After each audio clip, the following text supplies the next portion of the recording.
Welcome to Higher Rock Education. Businesses would find it much easier to price their product if they had no competition. But unfortunately, competitors change their prices frequently. In addition, technology changes, people's income change, people's tastes change. Change is absolutely inevitable. Businesses must adapt to survive. All of these impact the demand for a product. They cause a shift in the entire demand curve. In other words, there's a change in the quantity demanded at all prices. Let's see what happens if a competitor changes its price. Substitutes are goods or services that have the same function, but they're not the same product. George's Gas and Family Fuel are substitutes. Most people don't care if they fill up at George's Gas or Family Fuel.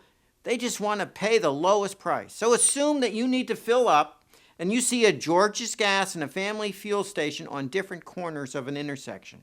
If Family Fuel reduced its price, do you think many customers would choose to switch from George's Gas to Family Fuel?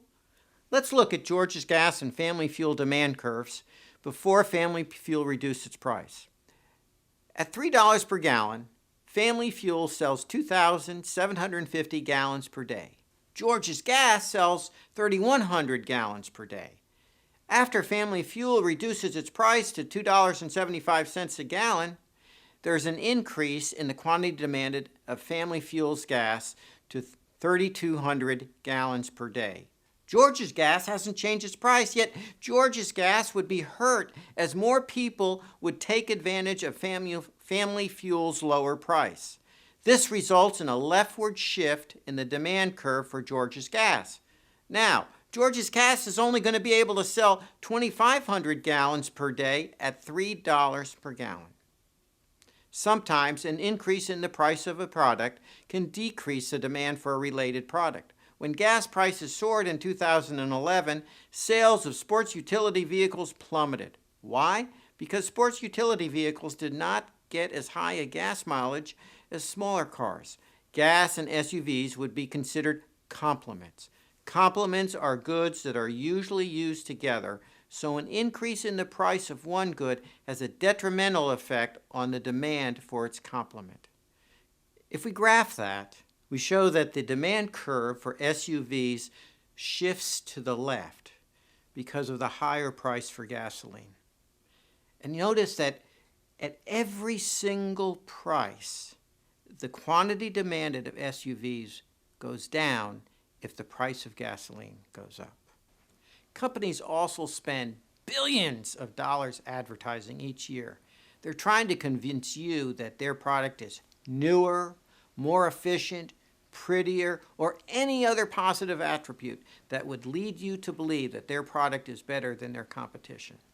Coca-Cola and Pepsi-Cola focus most of their advertising on building customer loyalty. In each of these cases, advertisers are trying to push out or increase the demand for their product, as seen in this graph. The exceptions are advertisements that announce sales. These ads are really just trying to inform the public of lower prices and are aimed at increasing the quantity demanded by moving down the demand curve, just like Family Fuel did. Have you ever visited a grocery store just prior to a forecasted major snowstorm? Chances are the stock of milk and bread were depleted. The demand was temporarily increased by the future expectations of being stranded by the oncoming storm. Future expectations also drive prices in the stock market. Investors watch economic figures closely to see which companies would benefit or be hurt from future trends. Companies can also increase their demand by increasing their market.